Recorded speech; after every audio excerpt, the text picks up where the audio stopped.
This is the real cause of addiction. I've spent a lifetime dealing with addiction, dealing with addicted things, addicted people. And the real causes of addiction may surprise you. Addiction is not about pleasure seeking. It's not fun. It's not about being rebellious. Addiction is about regulation. Now, substances work because they regulate pain and emotions, and they regulate stress when you can't. So today we're going to understand what exactly is happening inside you and why recovery is possible.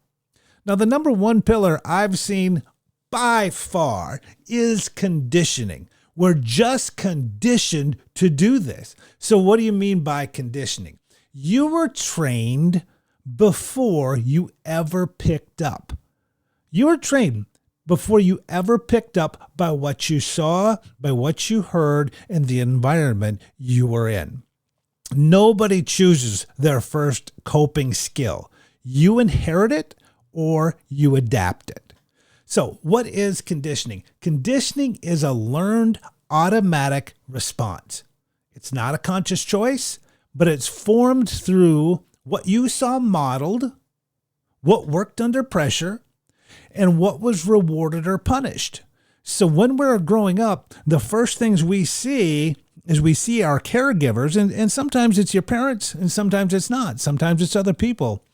And what we saw modeled and how they were acting and how they interacted with us makes all the difference. So some people were given too much attention. Some people were not given enough attention. Some people were neglected. Some people were yelled at. Some children, were yelled at because the parents were going through something. So then the parents take it out on the child, and they just don't know why or what's happening.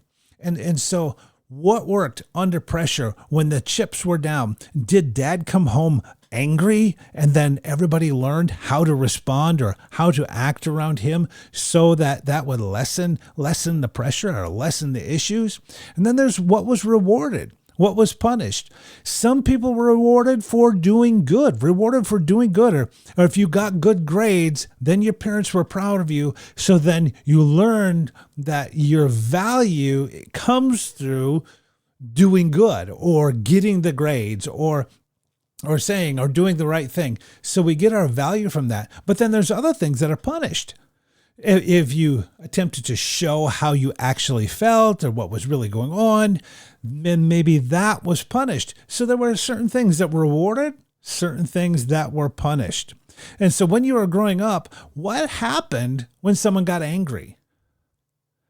What happened when someone was sad?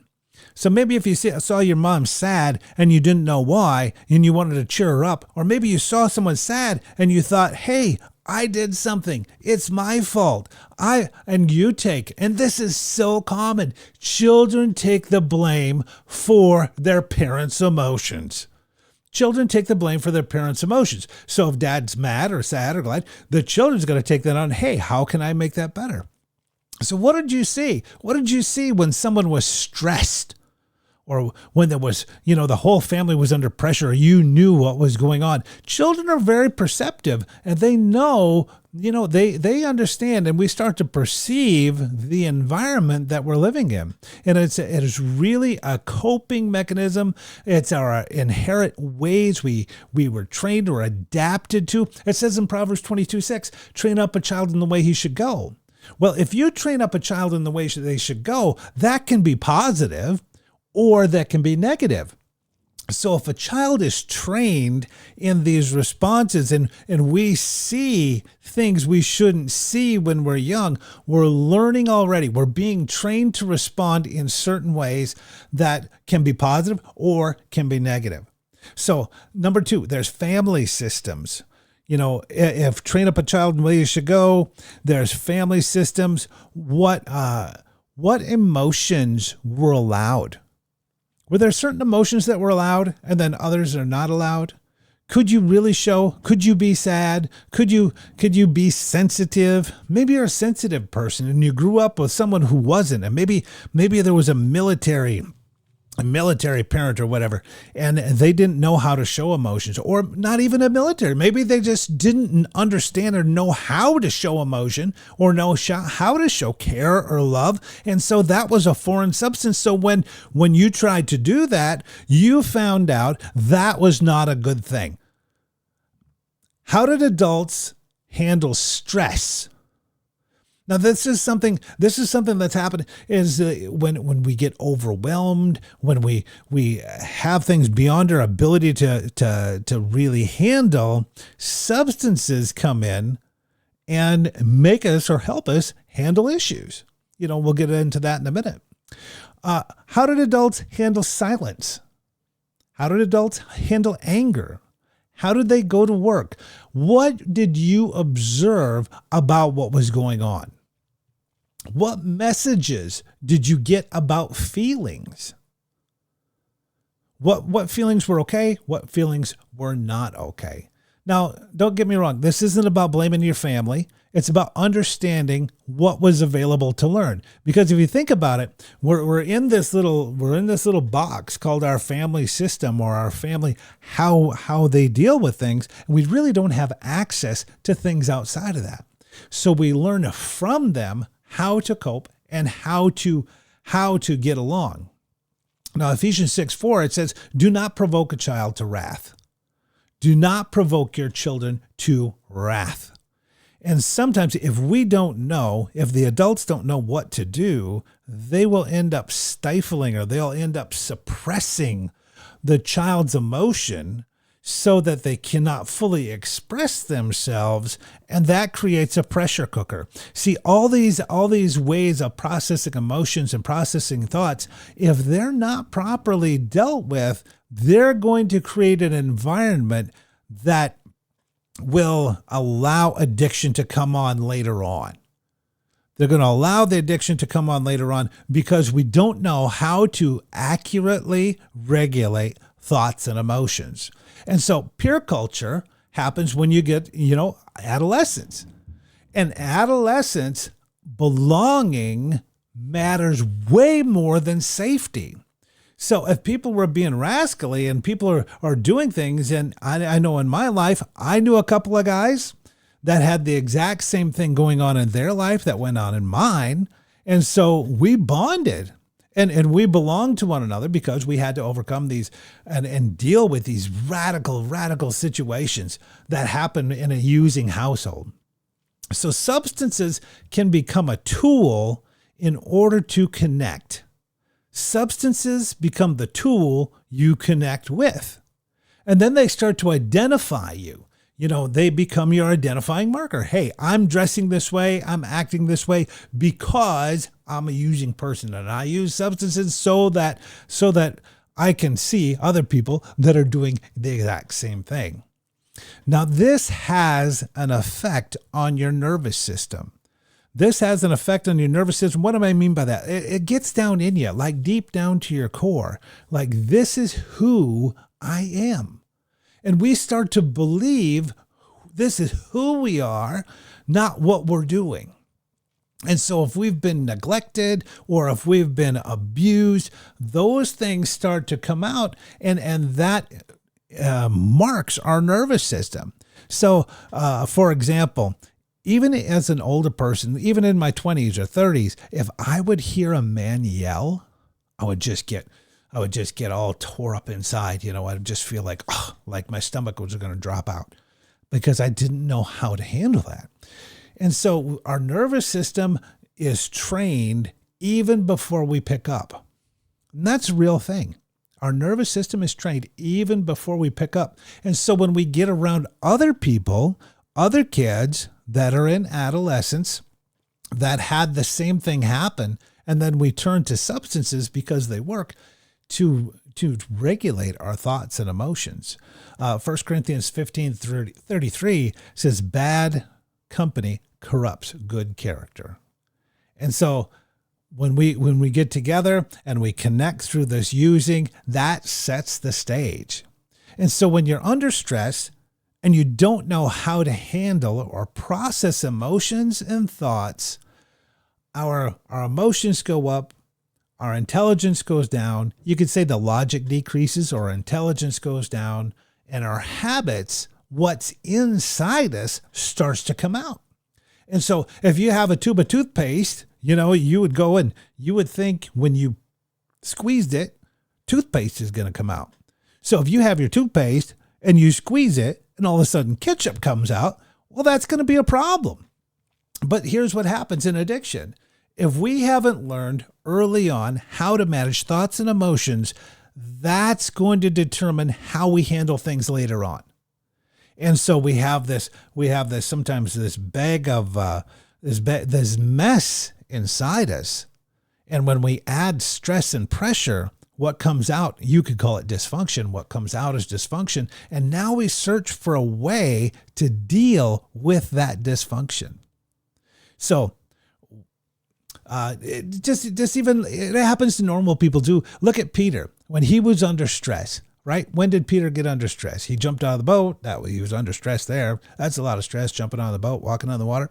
But also when he denied Christ.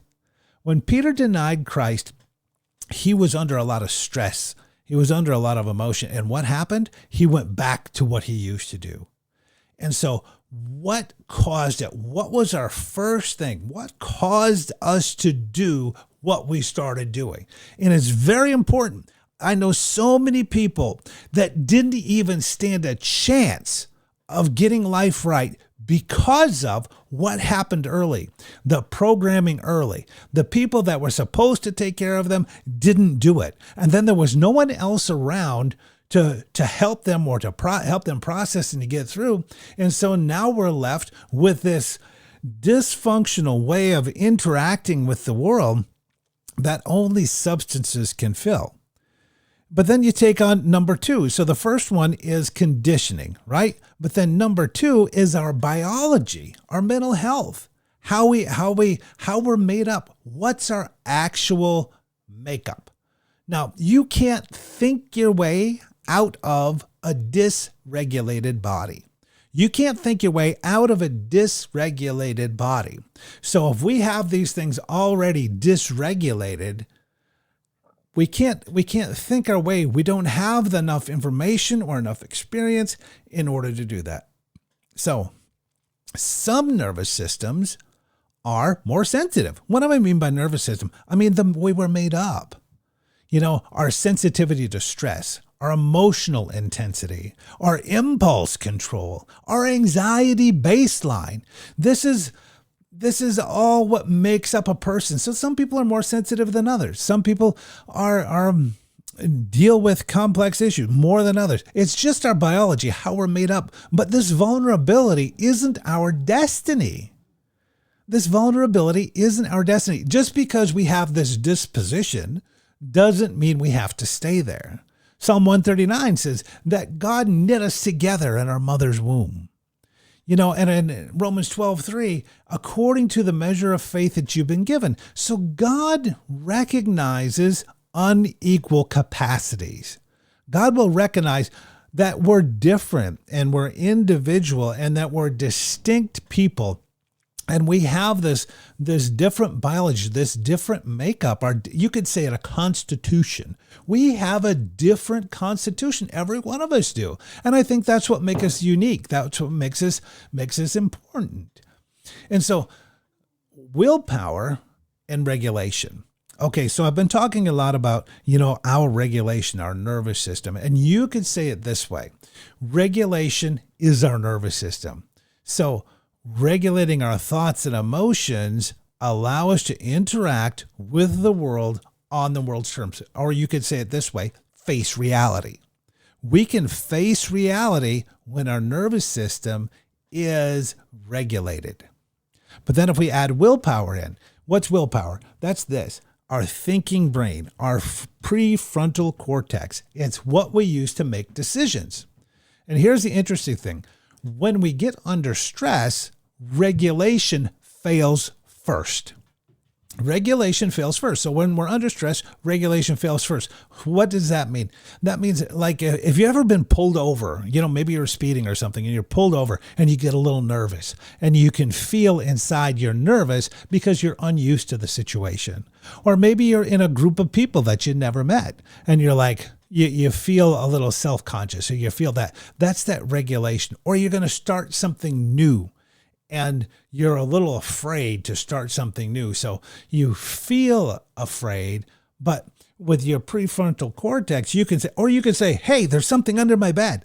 But there's nothing under the bed, because your prefrontal cortex, your willpower, lets you know, hey, it's going to be okay. You're not, or even, here's what happens with PTSD, is that we revert back when a situation happens. We revert back to where we used to be when we first experienced scary things. And so now that's taking on a life like we're actually there. It takes on the life. So if something scary comes up or something you don't know, and we're like, oh no, I'm back there. But your prefrontal cortex can tell you, look, I'm not there. I'm really not. I'm here. I'm okay. I'm all right. And so you can regulate how your nervous system, or how you actually feel. So willpower works when you're calm. Isn't that interesting? Willpower works when you're calm. Regulation keeps you calm enough to use willpower. Let me say it again. Willpower works when you're calm, but regulation keeps you calm enough to use that willpower. A scripture on that is in Matthew 26:41. The spirit is willing, but the flesh is weak. The flesh, our regulation, is weak, but we're willing to do it, but we just don't know what to actually do. And so now you add in, here's another big element is mental health as a regulation difficulty. Depression, our depleted emotional energy. If someone is depressed, and now how do we face issues? How do we face regular life? A lot of people say, how do I handle life on life's terms? How do we do that?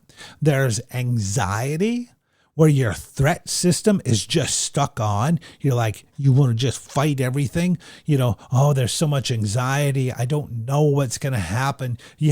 Maybe you have a court date coming up, or something happens where you don't know what's going to happen. You're like, oh my goodness, I don't know what's going to happen. I just can't stand it.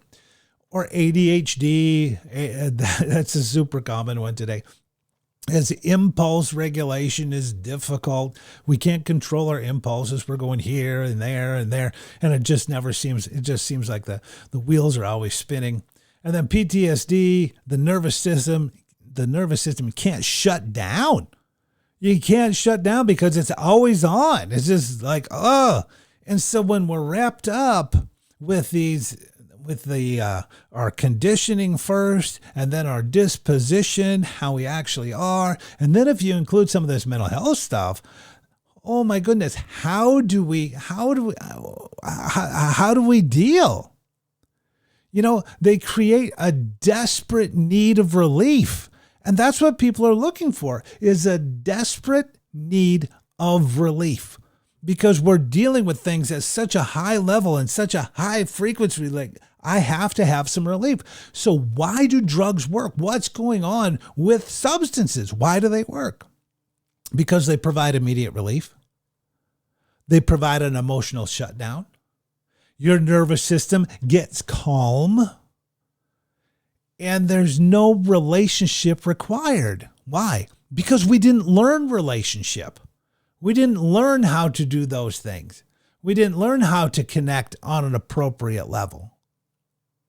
And it's fast, it's predictable, and it's reliable. I had one guy tell me, he says, the bar is always open. The bar is always there for me. So substances don't fail people. They succeed too well. Substances do not fail people. They succeed too well. Now, conditioning sets a path, Biology affects capacity.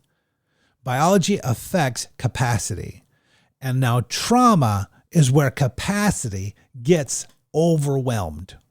And that's the third thing, is trauma. So let's look at pillar 3, trauma. When demand exceeds capacity,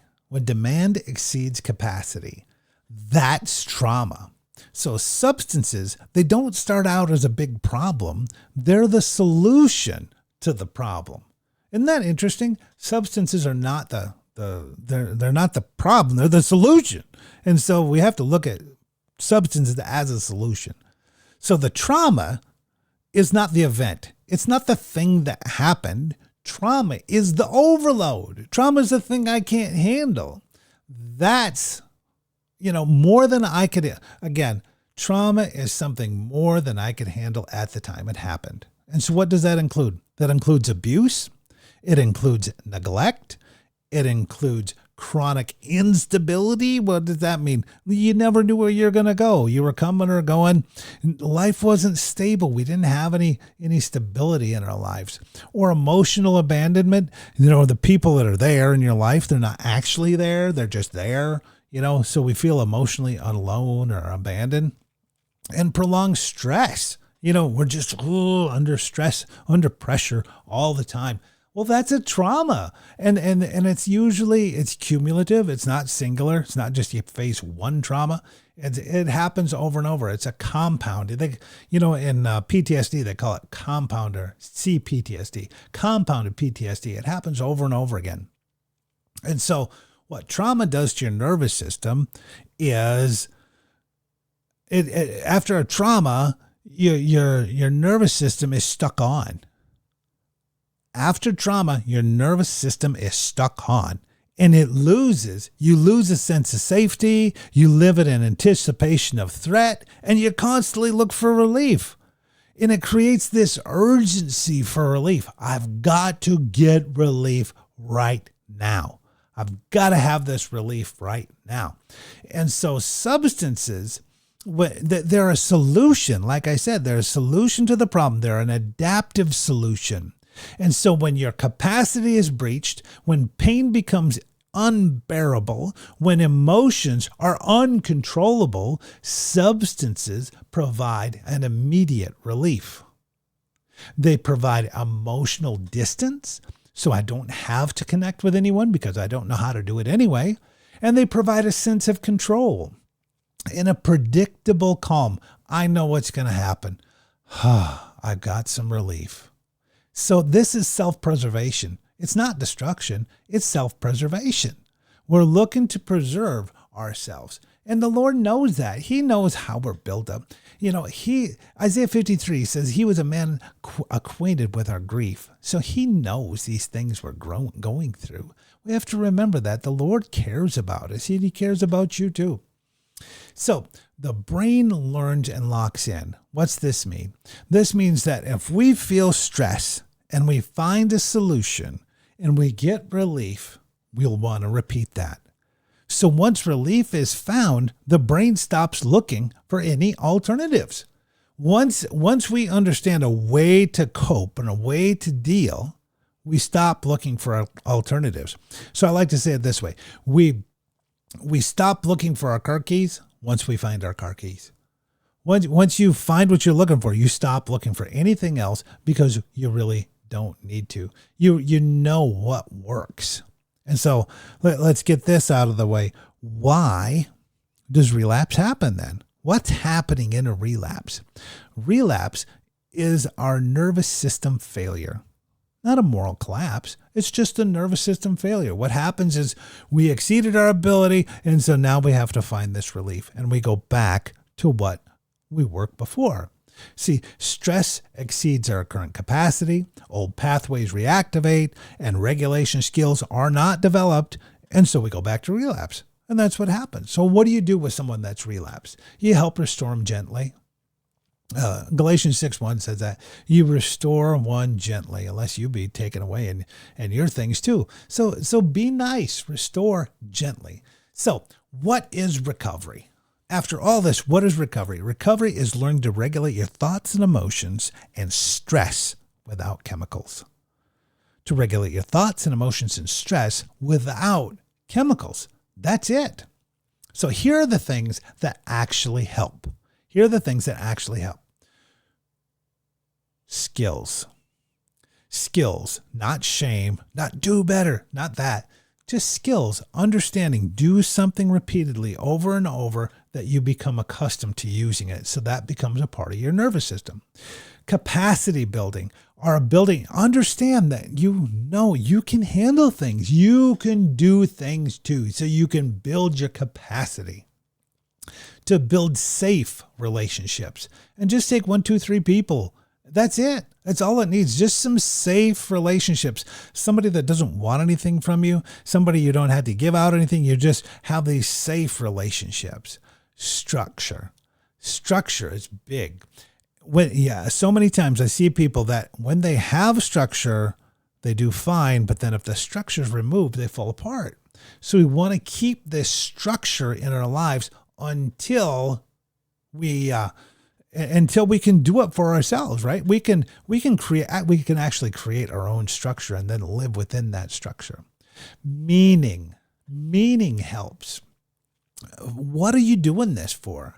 Maybe some people get sober to rebuild relationships with the people they care about in their family. Maybe they're doing this so they can progress in a career. I don't know.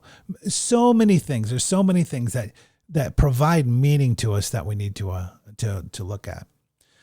Value, our identity repair. Who am I? Where do I have value? Where do I have value?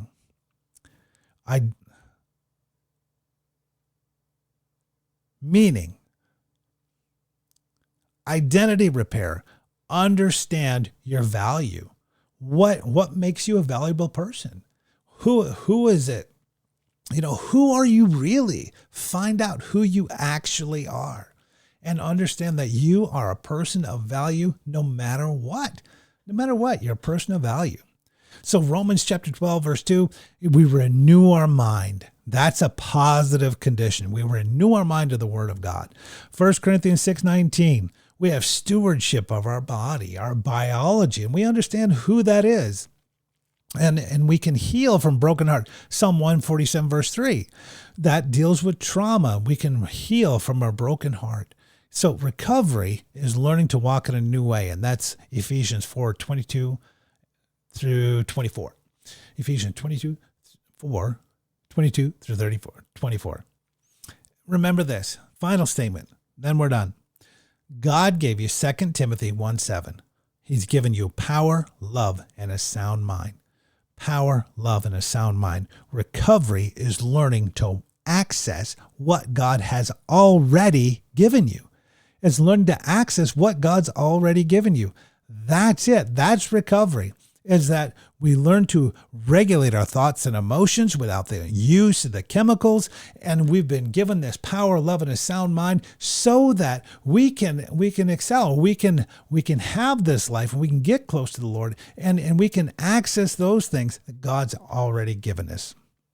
So God bless. This is Randy Stone Recovery. So glad you were here. Till next time. See you soon.